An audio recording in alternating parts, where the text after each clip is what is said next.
me, Fernanda Bulhões, with my super friend, the guest of the week, Malu Monjardim, directly from Florida in the US. Hello, my friend. Thank you so much for accepting my invitation. Hello, hello. Thank you. Thank you for inviting me. It's an honor to be in live with Fernanda. Oh my God. So this live, you guys, as probably most of you know already, I like to bring people who inspire, and I have so many friends, and it was difficult to choose who I wanted to be. So I kept calling some of my friends, and then Malu said yes. Of course, she's nervous and she's excited, she's anxious, but she has a beautiful story to Oh, tell all of you guys. So let's start. I want to know, and everybody wants to, because everybody has a story to tell.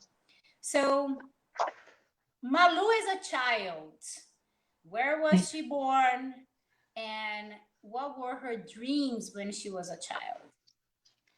okay. So, my name is Malu. I am 32 years young.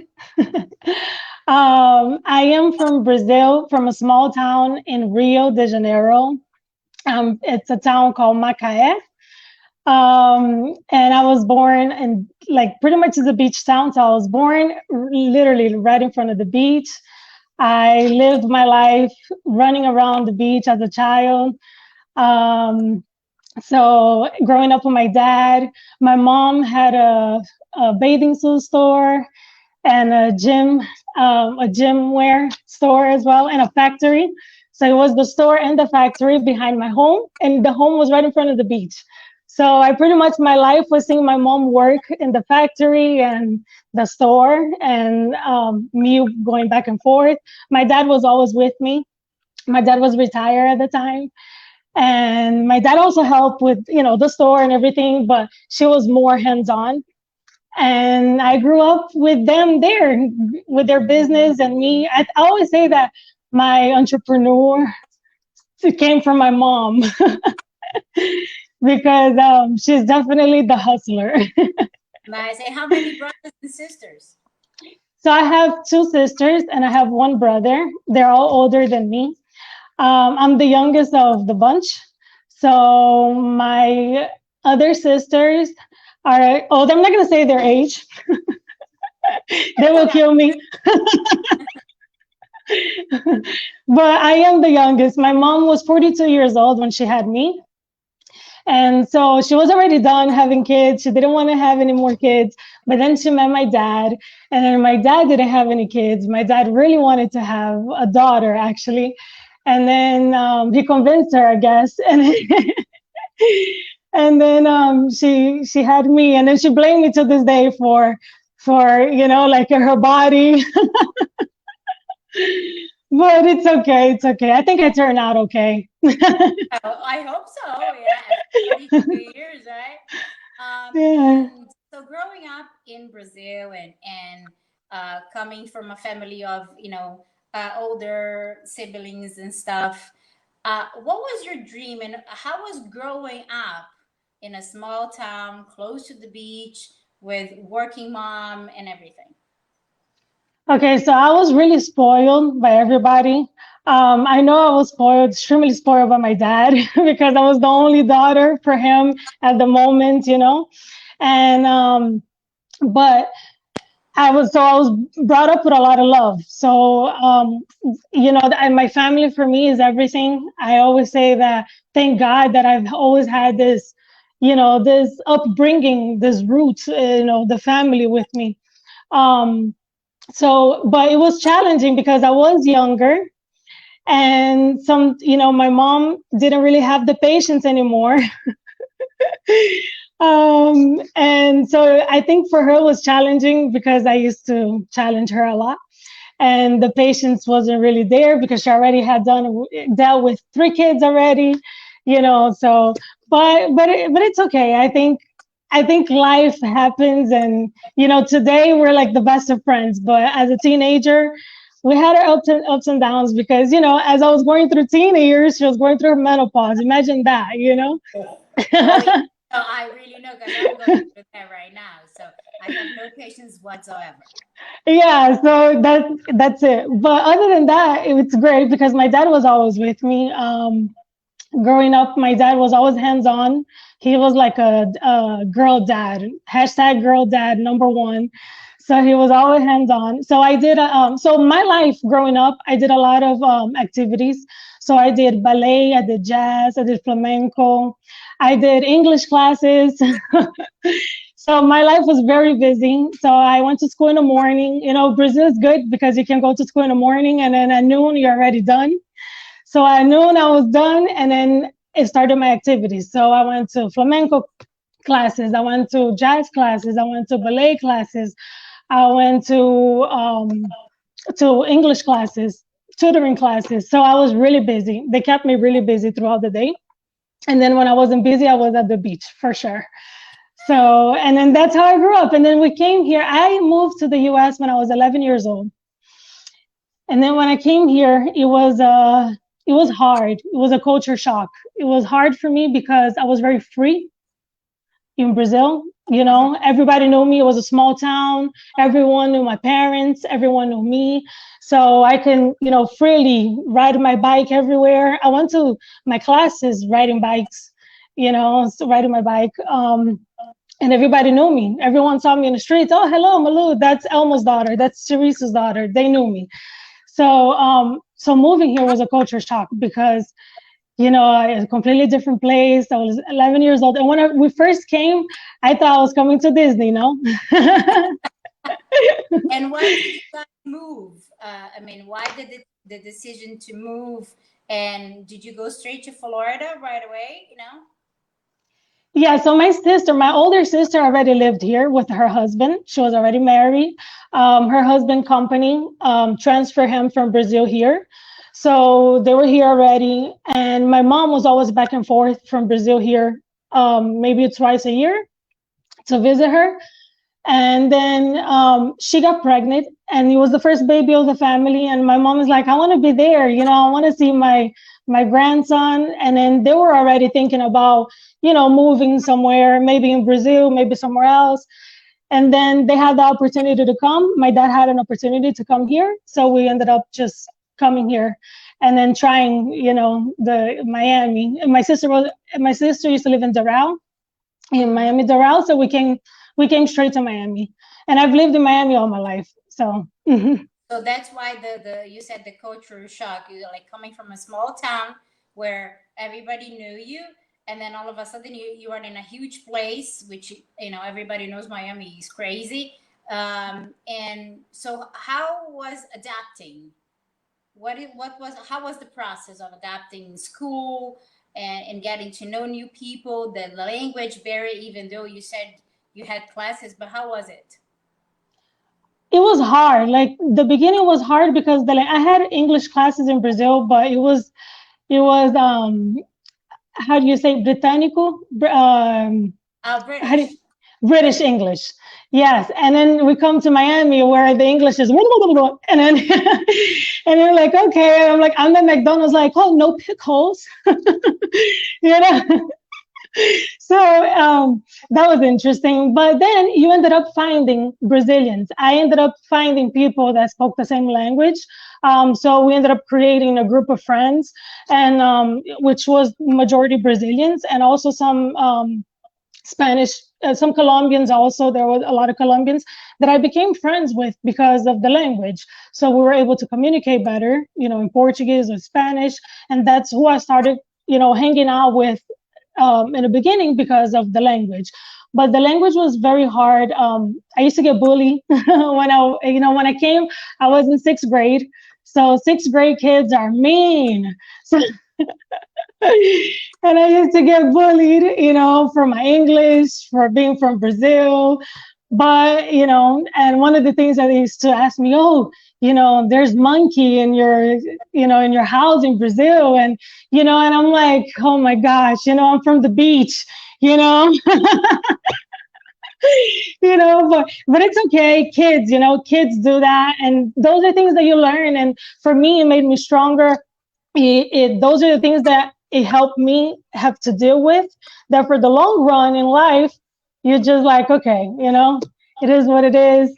We all go through things when we are young, And and that's what was your biggest dream? I mean, when you were thinking about future, even though you were still like, a teenager and stuff, like everybody says, "Oh, I want to be a doctor," or "I want to be a lawyer." That's why you hear the most. But what would you say to yourself at that time?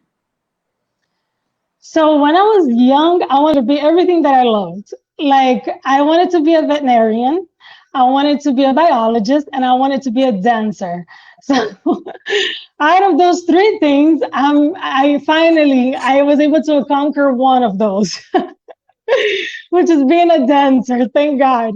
But because I went to dance classes when I was little, and then every little girl they go to dance class. I think they dream of being a big time dancer.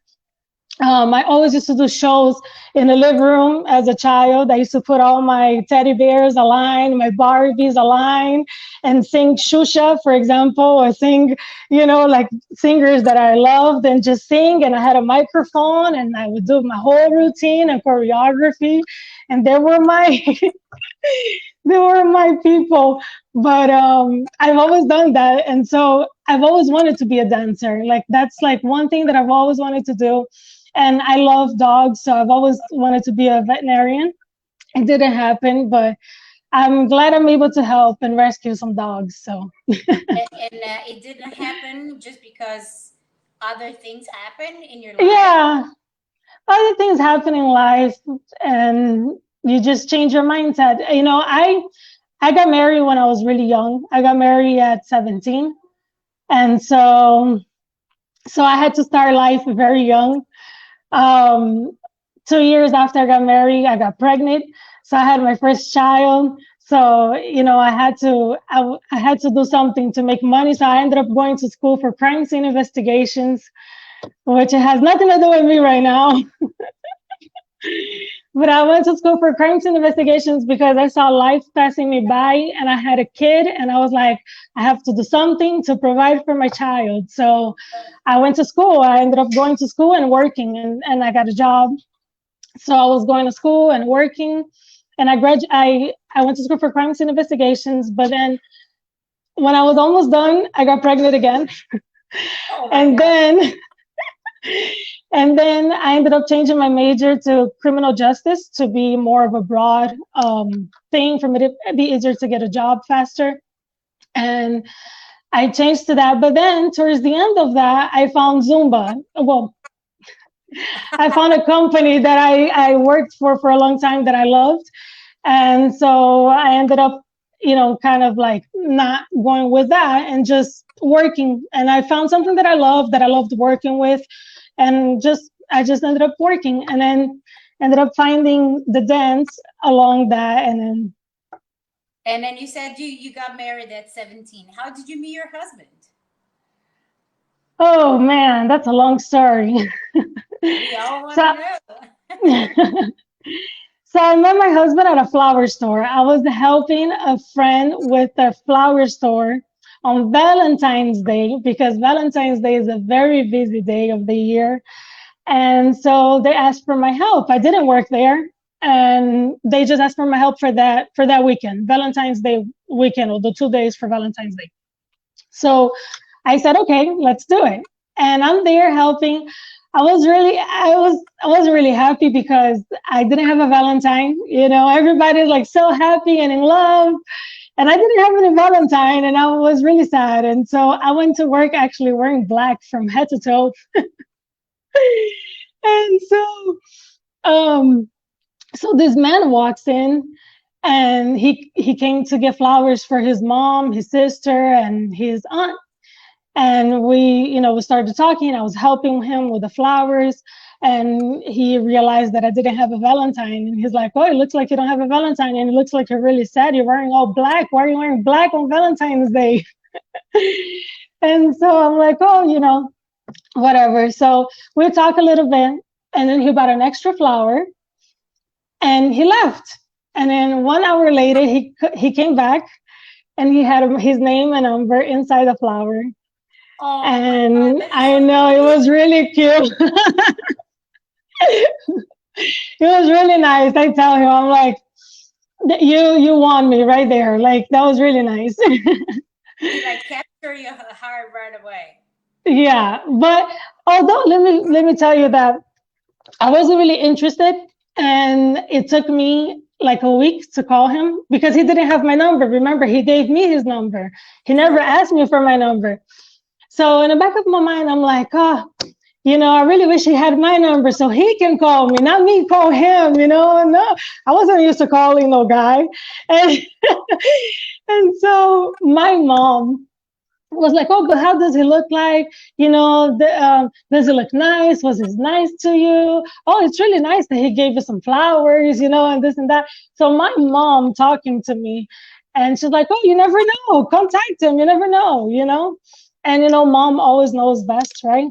That's what my And mom so, said, right? Yeah. yeah. And so I called him. We went on a date. After the first day, Fernanda, I was like, I'm never seeing him again. I wasn't used to a really nice guy. He was really nice. Like he was really nice. He used open car doors, like move seats, chair, like wait for me to finish speaking, like ask me what I want, go inside the gas station, ask me what I want from the gas station. Like he was extremely nice. And I'm like, I'm not used to this. I'm not used to this. I'm like, he's too nice. I don't know. I don't know. I don't know if I want this. And then look at us now, 15 years. Wow. Oh my God. And he is not American. He's from Haiti, right? So he's born and raised here, Okay. but his mom is from Haiti. Yeah. Well, I thought he was from Haiti as well. No, he was born and raised here, but his mom is from Haiti. Very, Yeah. very nice.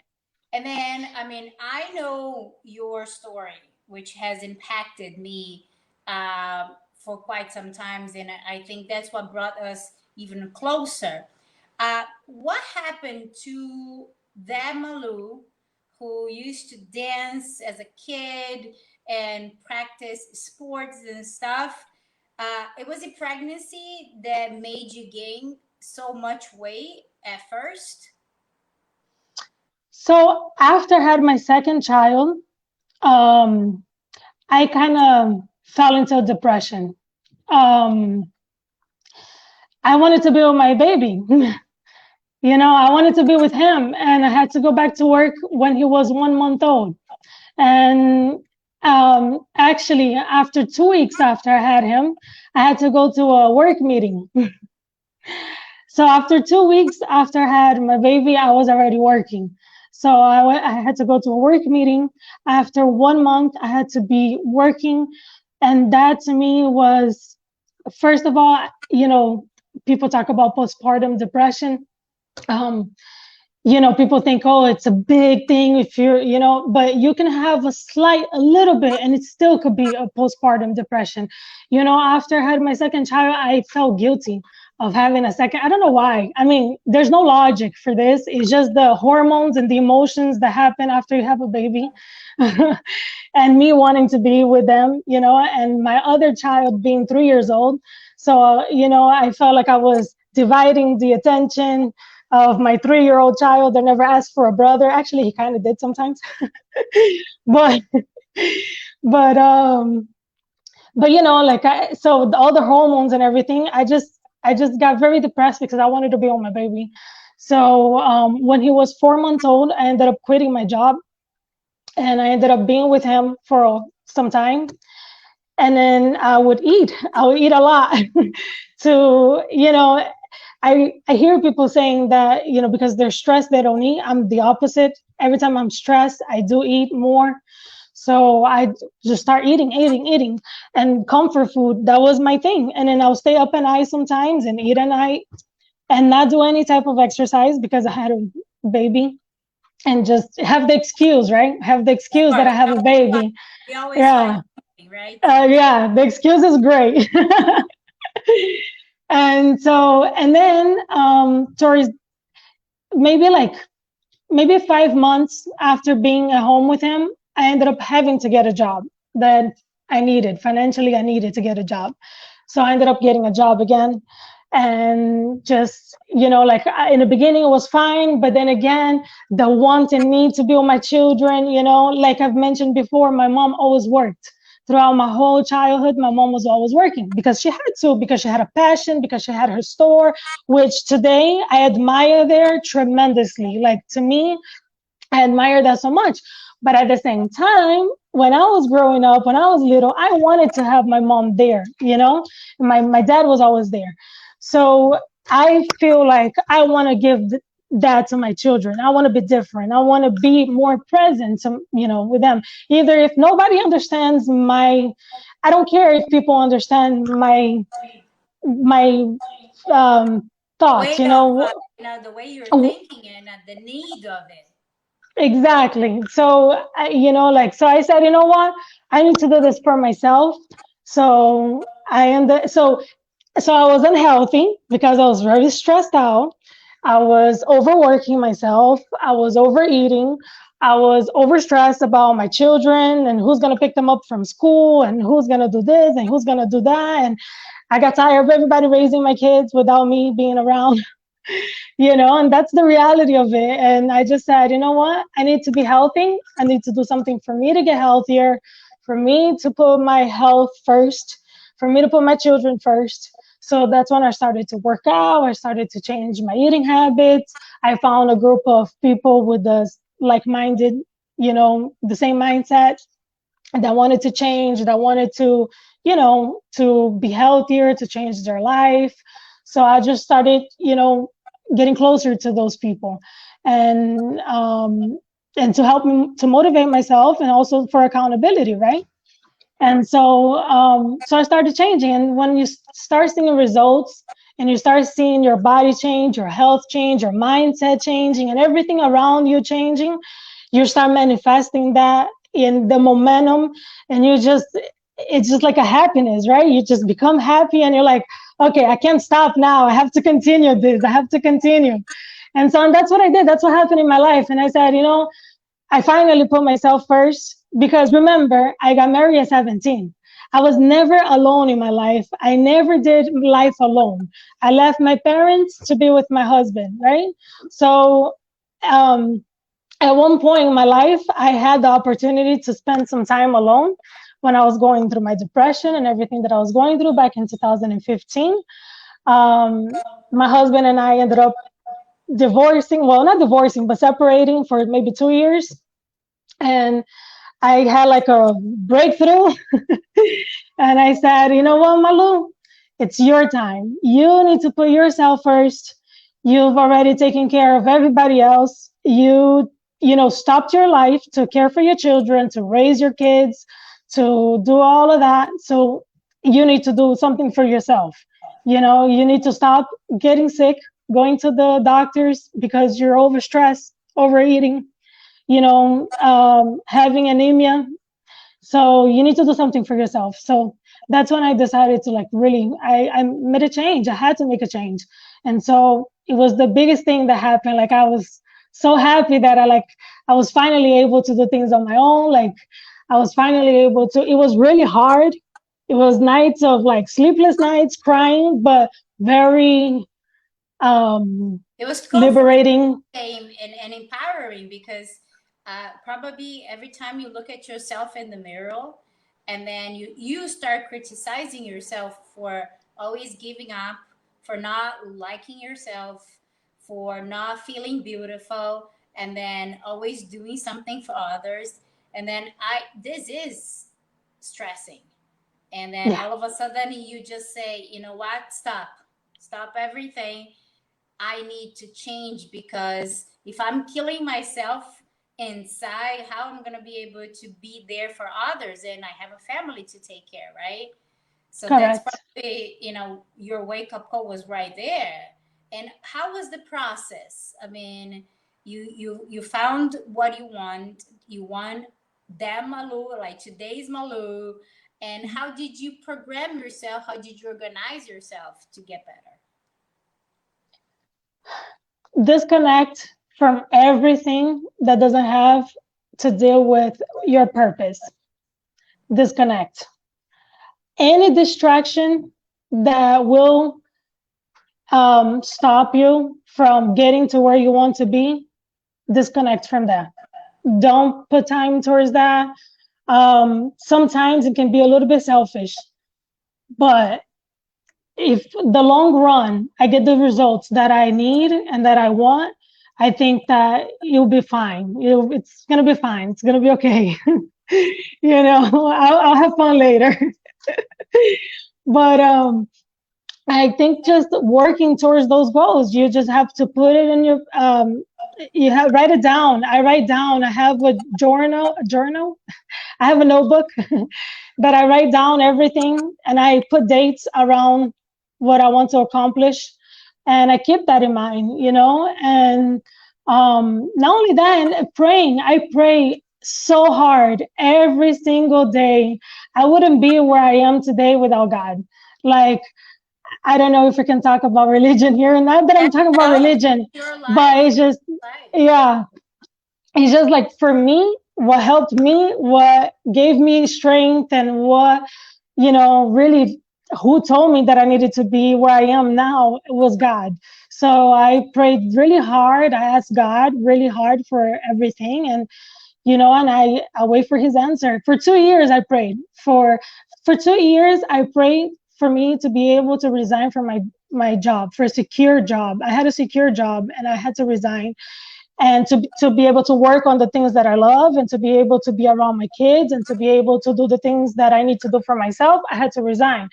But in my mind, or in the man eye point of view, it's like, how are you going to do that? You have two kids, you have a secure job, a well-paying secure job with amazing benefits. Like, how are you going to do that? No, you're crazy. That was the first thing. You're crazy. But I prayed for 2 years, and I pray and I pray and I pray, and God is like, nope, don't do it, not yet, don't do Not it. yet. And I'm like, There's always the timing, right? His time is different hmm. from our time, right? And I'm like, why, God? Why? And he's like, don't do it. Don't do it. And thank God I did it, because amazing things happened within those 2 years. And thank God. And I thank God every day that I listened to him, and that I didn't do things out of my own will. And I just allow him to, move in my life, because within those 2 years, wonderful things happened.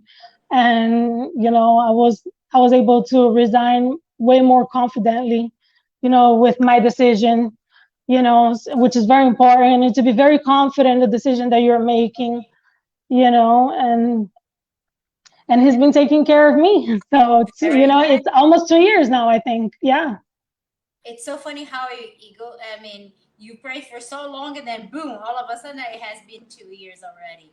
So how was coming back to stay at home, to be a stay-home mom, and then seeing your kids growing up, and then participating a little more effortless, like with them, and probably picking up them at school and taking them to the park, because I always see you guys in the park and playing and stuff. How was it? I love it. Like, the first month after I resigned, I said I'm not gonna do anything for 1 month. Like, absolutely nothing. I took the whole month. We went to the beach, I think, every single day. We did nothing for that whole month. And then little by little, I was like, okay, what am I gonna do? Like, it was a little hard to find my flow, my schedule flow, right? Like, what am I gonna do with this free time? So it's a little hard to get adjusted to, like, okay, what time do I have to wake up? What time do I have to do this? Because you think you have so much time, but then you don't really have time. The time flies by. Um, so it was hard in the beginning, and then also, like, I was like, oh my God, like, have I done the right thing? And challenges come along the way, Of and course. you're like, oh my God, did I do the correct thing? And then you start self-doubting. And then I think that's the worst thing that you can do, is self-doubt. Because challenges everybody has, we're always going to have in life. It's how you overcome it. It's how you go through that and learn through that. Um, but it was hard. In the beginning, it was hard because you have something coming in. Like, for example, financially, it was really hard. And then I'm not because going to lie. every 2 weeks, you had your paycheck. So Yes. you could count on that. And then all of a sudden, we know that now, it's hard to save. It's not always easy to save. And then all of a sudden, okay, wasn't I supposed to get my paycheck? Oh, I am not working. I resign. And then you kept like questioning yourself. Yeah. Exactly. Or like, for example, one week would be really good in my business, or I'll teach a lot of classes or whatever. It would be amazing. And then the next week, I wouldn't see any money coming in, and it's like, oh my god, oh my god, oh my god. And then, but thank God you mentioned earlier about like my support system. Thank God, I have my husband that is working. What line of Thank work? My husband works at a clinic. He's like the head officer of a clinic, security officer of a clinic. So he does actually, he's like the right hand of the clinic, like everything. He does everything in there. So pretty much. But he's been working there for a long time, and it's a secure, good job. So I'm like, okay. And when I talked to him about resigning, like, oh my God. He was like, what? My mom, the first person I called was my mom. Well, she knew that I was thinking about it, but she knew I was thinking about it. She knew I was praying, but I don't think I was like insisting so much, or I wasn't telling her so much because I kept praying, praying, and God was telling me no. So I was just like, okay, let me not worry her. But then when God finally told me yes, and when I finally made the decision, when I finally was like, okay, this is it, I'm doing this now. I called my mom and I'm like, Mom, I'm like, I Mom, did. I just need you to support me as a daughter. I love you. Don't judge me, please. She was like, I told her, I said, I just need you to support me, please. Like, don't judge me. Don't ask me why. Don't give me like, Hard mother time. talk at the moment. Just support me. Just support me, please. And then she knew that I really wanted that. And so she's like, okay. She's like, is what you really want? It's fine. We're here. You have a family. Your dad is here. I'm here. Your husband is there. So whatever you do, she's like, just don't get comfortable. Just don't get Absolutely. comfortable. Just like fight for what you want and go hard. Like every day, she will call me every single day. Like, did you do this? Did you do that? Like, did you apply? Did you go to that dance studio? Did you renew your resume? Like every single day, she will call me. She's like, what did you do today? And I'm like, oh, Mom. But thank Yeah, she's God. always worried about people tend to hit to the comfort zone and just accommodate. Yes, very And easy. probably some people just say, okay, I have a husband who works, you know, he's gonna Yeah. bring me, he's gonna support us no matter what. I don't have to work. And then some people just tend to just sit and relax and then forget that, life ain't easy, So I understand. Yeah. Yeah, no, and thank God, because some days it's hard to get out of bed. Some days it's hard that, you're like, okay, I don't have anything today to do today. Let me just, sleep in, and, but there's always something that you can be doing to better your business or to better yourself, or, so it's just, you cannot get comfortable. It's the main thing is, don't get comfortable. Because So then, now yeah, go ahead. sorry, because it's like, if you don't work, you don't eat. This line of work is just, you have to work. That's right. Yeah. So nowadays, what are you doing? You're teaching Zumba, and you have also a side hustle that you do it. Mhm. And how many classes are you teaching? So Zumba classes, 4 classes a week. And then I do another style of dance, which is feminine fusion, which is amazing too. I'm so happy I found the studio. It's really like a superwoman empowerment studio. I always tell them that I go there to get a boost of self-esteem because the minute you walk in there, all those women are like, "You're beautiful, you're this, you're that," because it's really cool, and it's like the dance brings the feminism, the sensual side of the woman, and it's really cool. So I do that as well. I teach a couple classes at the studio. Um, I freelance for a doctor, a Brazilian doctor in the community. I freelance for her with some exam records and other stuff that she needs me to do.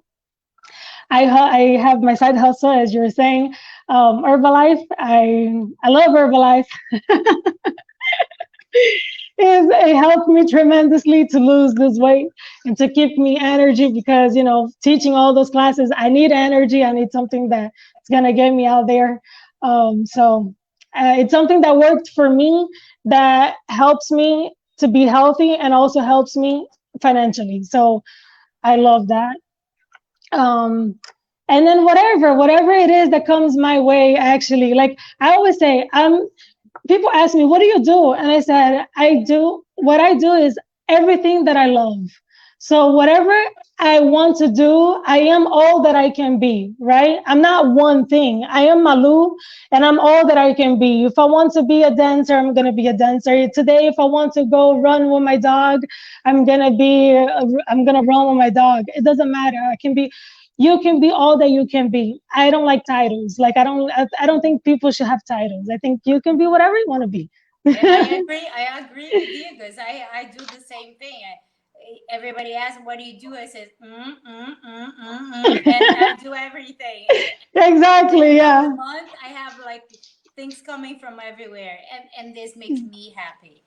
And Yes, exactly. It's what makes you happy. If it makes you happy, by all means, do it. It makes me happy. So, absolutely. yeah. And you were saying that you always love dogs and everything, and of course, I love dogs too. So I'm always like cheering and see. So That's why I what was love you, your Faye. yeah? How was your like the connections with dogs and everything? How did this happen? So growing up, my dad had a dog. I've always had dogs. And growing up, my dad had his dog. He said that's his girlfriend, Chieta. That was her name. um, and I grew up with her. She was my first dog. I was always in love with her. And she lived a long life, 16 years. And that was my baby. And then um, my mom, my mom had we had our house in Brazil, had a huge yard, and a lot of friends came by on the weekend. So every time they had a dog, they found a dog or a dog that they needed foster or hold the dog for me for a week or whatever. It was always at my mom's house, my parents' house, right? So they always drop off the dogs there. So I grew up with dogs around, and then my dad actually rescued another dog. He was a poodle, but a big poodle, like the regular size poodle. I don't know if it's It's called called the giant standard poodle. poodle. It's called the standard poodle. Standard. Yes. So actually, it's a funny story. My mom got a call saying there's a poodle that needs rescue because, the owner abuses him and, hits him, and he's afraid of the owner. He's become very aggressive because of that. And, but it's a poodle and it's rescuing. So my mom's like, oh, it's a poodle. It's a poodle. Thinking, it's a little poodle. So my dad is like, okay, Malu, let's go get the poodle. We go get the poodle. The poodle is a huge poodle.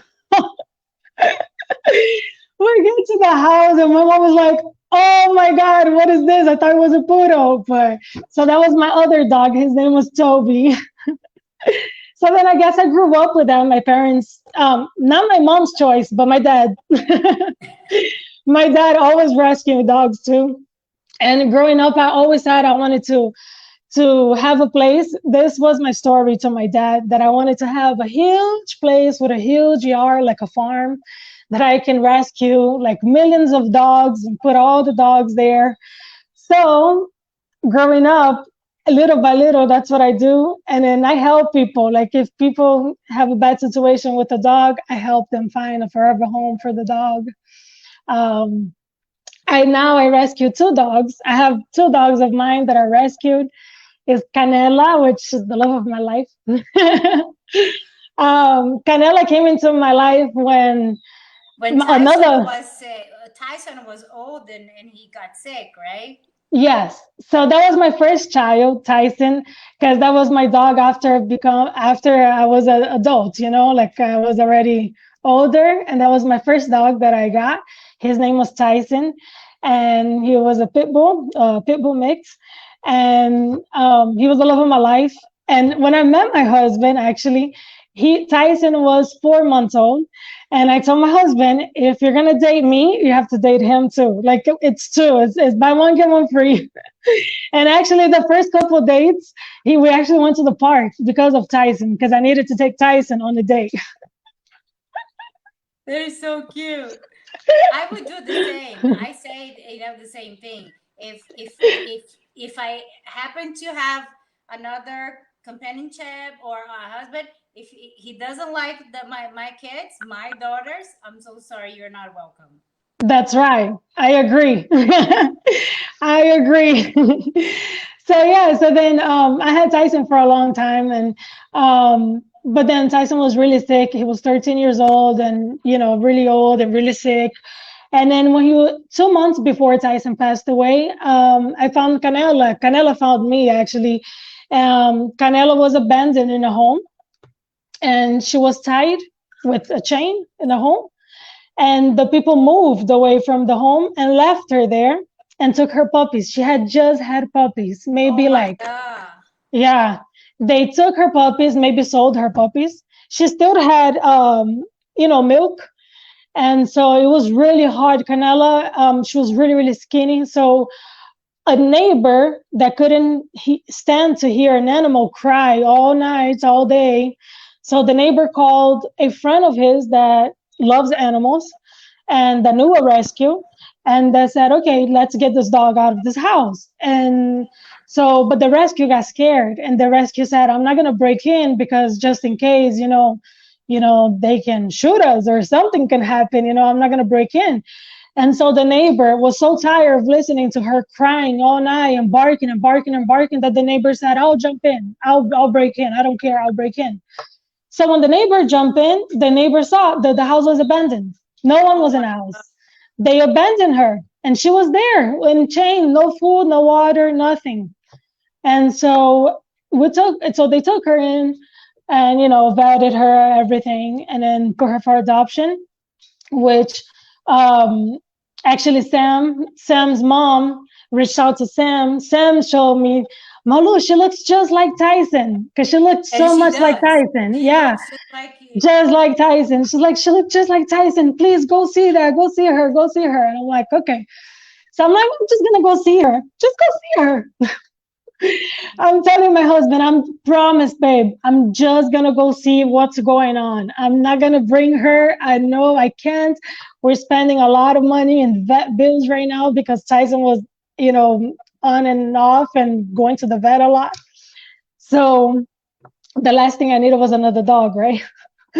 So I went there and then I see this dog, and she was huge and skinny. Her ribs were showing and very like hyper, and like kind of like like a hyper and like kind of like perturbada, like Yeah, I know. She was she was hyper. going through a lot. Yeah. Yeah.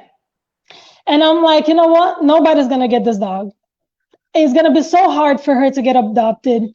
Like no one is gonna get her. I'm like, I have to save this dog.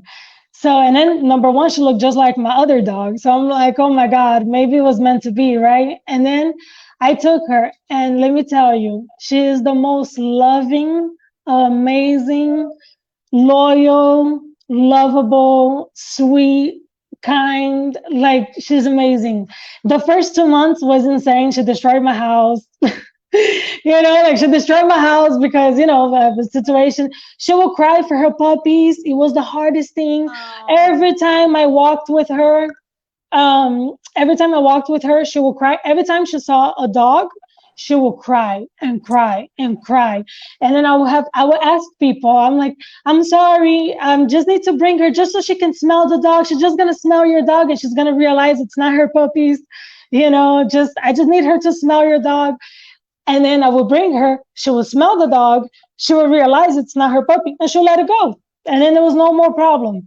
But she will cry until I brought her to the dog.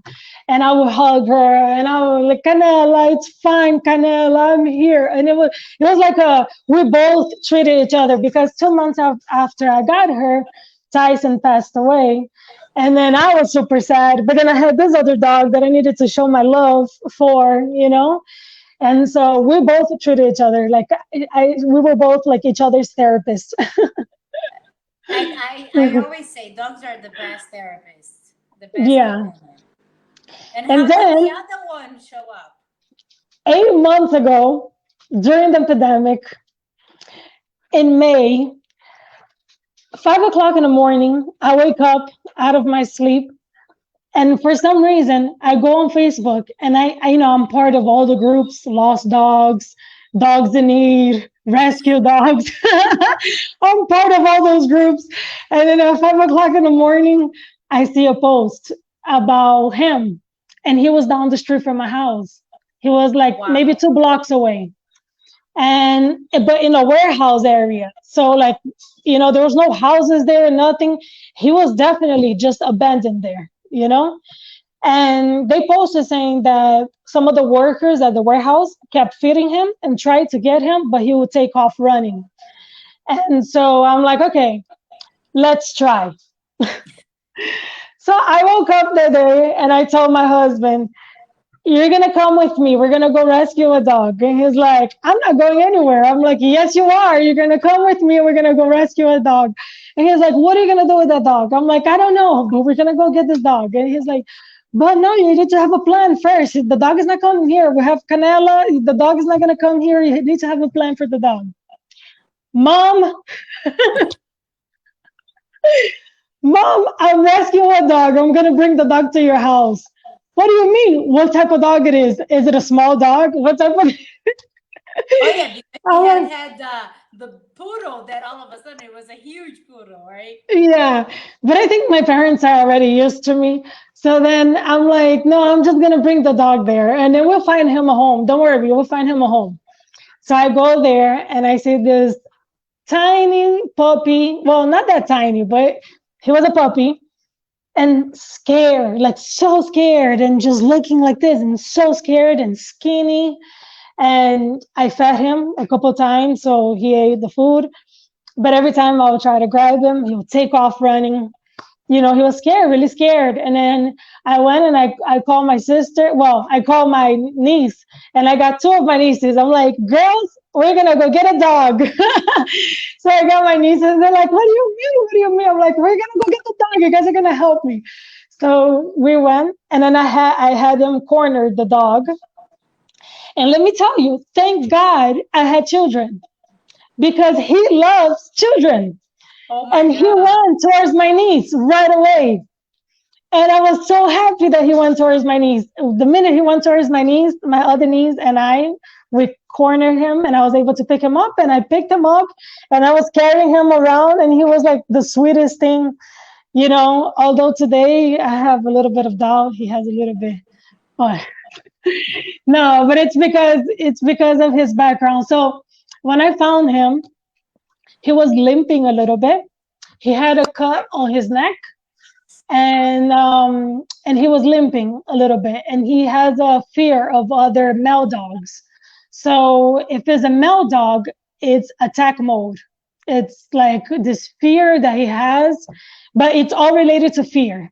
Mm-hmm. So speaking to some people and also his vet and some other people, it's most likely that he was used as a bait dog. I don't know Oh if you know my what God. yeah, yeah, and they dumped him. So most likely he was a big dog, and just they just dumped him. And so with Canela, he's in love with Canela. He loves Canela. It's the love of his life. And Probably Canela she treats him like a mothered him, child. right? Probably Huh? she mothered him probably. Yes, she treats him like her child. Yeah, it's her child. Like she doesn't let him do anything with her. It's her child. Like she treats him like his child. It's so funny. But I'm so happy because now they have each other, you know? And do you live in a house where they have like a space to play, or they stay inside of the house? How do you do it? So I live in an apartment. I don't live in a Oh, house. I live in an apartment, but I take them to the park almost every day. They run like crazy at the park for 1 hour, 2 hours, and I just let them run, run, run. And then that's how I'm able to start introducing other dogs to Vic. mhm. Because it's a process that we have to do with him. Because with female dogs, no problem. He gets along with everybody.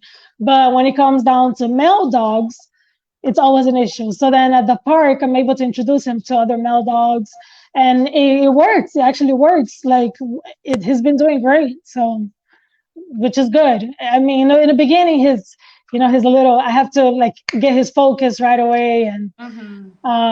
but he's doing good. He come a long way. And with the kids, of course, they all. Amazing, amazing. To me, that was the most wonderful, amazing thing out of him. Like, I can't believe the way he is with kids. Like, the minute that he saw kids around, he changed. Like, he's a changed dog. He loves kids. Like, for him, I think I always joke around that Joshua is his owner because he goes to Joshua for everything. Joshua is Everything. the youngest, right? My youngest son. Yes, it's my Yeah. youngest son. So when Joshua was doing online school, Joshua would sit down and he would sit right next to Joshua. Oh my And they would do God, online school together. that is so adorable. And before Joshua used to sit down, he knew when it was time. Because, of course, we would get everything ready. So he Mm-hmm. knew that we were getting things ready for that. So then he would come and sit down and wait for Joshua to come. Oh my Yeah. God. Yeah. The most I always adorable. say that dogs are great for kids. I Yeah. always incentivate people to get dogs since they were, kids are little. Because Mm-hmm. not just responsibility, but companionship and sharing. Because dogs, they don't 100%. know about sharing. They just come and pick up the ball and they play and they jump. And then once you put boundaries and you show them, you're teaching your kid too, how to share, and there is no companionship better than dogs. I And always say, love. and And love, love. unconditional love. I think that like the way they care for their dogs, and I tell them to put like they're the ones in charge to put in the food and the water for the dogs. They're the ones who do it, the kids. So the love that they have for the dogs. Don't do this because it's gonna hurt him. Pat him in this way. Like when they see other dogs in the street, you see their instinct is like that love that they have for that animal and other animals, and it teaches them to love other animals, all the animals. And so my kids love animals, which I love that, and that's what I want. That's How old are your kids now? 12 and 9. Wow. Yeah, So you I almost can't have believe I a have a 12 teenager. year old I was going to say, so you're about to have a teenager soon, like a preteen already. So, Oh yes, oh yes, I need a lot of workout. and wait, because the best is yet to come. That's what my mom Yeah, always says, right? yes, Oh my God, I that thank God I don't have a girl because you would I be harder. think it would be harder. If she was anything like me, it would be harder. Oh my God. Yeah, because you're a spoiled brat, You're the you're the youngest, so you get Yeah. everything. So come on, right? Oh my God. So what do you want to say to everybody that could inspire someone? Because so many things has happened to you, the change of countries at first, and then the bullying, and then marrying young, and then having kids, and the job situation and everything, and now you're in kind of of a stable life. What is your what can you say to inspire people about following their dreams? Believe in yourself. Like, believe, like, really, truly, truly, truly, truly believe that you can do that. Like, that you can do it. Like, really, because if there's no belief, how can you do anything? Like, really believe that you can do it. Because when I started believing that I can do it, when I started to really, understand that other people has also done it, and it's not impossible, and I can do it, that, and believing in myself, and believe in a higher power, if for you is God or the universe, believe, and go after your dreams, because you only have one life. You know, stop allowing people to should in your life. Like, oh, you should do this, or you should do that, or, oh, you know what you should do? No. You know what I should do? I should do the things that I want to do, regardless if it's going to be extremely hard. And, I hear a lot, oh, I don't have support, I am pretty sure that a lot of people without support did it as well. So I know you can do it. You have to, it's all about organization. It's all about setting time aside for yourself and believing you can do it, and going after your dreams. Like I said, you only have one life. Like, you have to be happy. If you're unhappy with the things going on, change, change, do things differently, and that's what I did. I started doing things differently. I would wake up late. I started waking up early. I never thought in my life that I would be the type of person that would wake up at 5 o'clock in the morning to go to the gym and work out. Never. If you ask my mom, when I was a teenager, I used to sleep to 2 p.m. Okay. So I used to sleep to 2 p.m. I used to go out a lot. I used to party hard. I was a party girl. I used to go out to South Beach and party and, come home at 5 o'clock in the morning, drunk nights, go to sleep. Yes, it was fun. I had a great time. I'm glad I did it. But at one point, you have to change. At one point, that cannot be your life. You know, you have to change. And so that's what happened to me. I had to change. And thank God I had my children young. It helped me in the Absolutely. long Yeah. run. Yeah, it helped me a lot in the long run to have my children young, and that was the purpose of God for my life. So Very nice. So now I'm gonna just yeah. make like quick questions. Let's see if you know. Favorite movie? Oh my God, wait. um oh my God, so I have two. I used to loving basketball, but now I love Wolf of Wall Street. So I think those two is like when I was younger, and now when I'm older. Very nice. Favorite food? Picanha, like Brazilian food. I Oh wouldn't my, change churrasco for nothing. really? Yes, 100%. Very, very interesting. Favorite time of the day? um, it's hard because I would say morning, but then I love the dawn. Dawn. I would say dawn. Very nice. Favorite Yeah. quote or favorite sentence or something that you live by? Well, something that I live by, like I like truly live by, is I can do all things through Christ who strengthens me, because it's something that just motivates me, and But and I it's know true, I and can. I have to Yeah. agree with you. Absolutely. So, my Yeah. friend, it has been an hour that we've been talking, and I am so Ah, grateful to me too. I'm so happy. that you accept my invitation. Like I always say to everybody, everyone has a story. And No. then I'm sure that something that has happened to your life will inspire other people. Um, you never know, you know. sometimes the situations are the same, but how people deal with it, that's always different. The Yeah. support system is always different. Where you Ask are, for help. absolutely. I was going to Like, say that. yeah, yeah. Don't be afraid, and don't be shy to say, I'm not feeling well. I need Hmm. to talk to someone, whether it's a friend, your parents, a therapist. Just, go and ask for help. I totally agree with That, you. yeah, that's what I was, just to finish off. Yeah, ask for help. Like, my the when I got out of that is because I asked for help. I went to a therapist. I I started to get around people that were trying to get better and trying to overcome something and get out of that depression. And so, get around people, like-minded people that are trying to do the same thing that you're trying to do, and ask for help. Don't stay quiet. Do not stay quiet, because then your life is never going to change. You have to ask for help. There you go. So thank you Hmm. so much. I love you. I love you too, Faye. I'm so grateful that we are friends.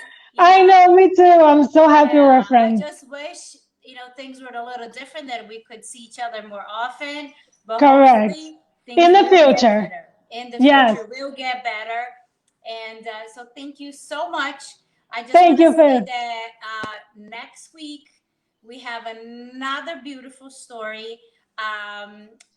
She's a Zen member too. Her name is Miriam. Marian has how do I don't know how to say this word, a generated disease, like something that's it gets worse as time. A genetic Not disease. now, degenerativa. I don't know how to say this word. I Yeah. wouldn't know. So yeah, but she has a beautiful story because she takes Zumba Gold, but her story is uh, absolutely beautiful. I'll be talking to her at 2:30 p.m. Eastern time here on Facebook. So tune in, and like I say, everybody has a story to tell. So thank you, my Amen. friend. Thank I'll you. Thank see you you. soon. I love See you, you. Bye bye. and Beijos. bye bye. Beijo, meu Bye amor. bye.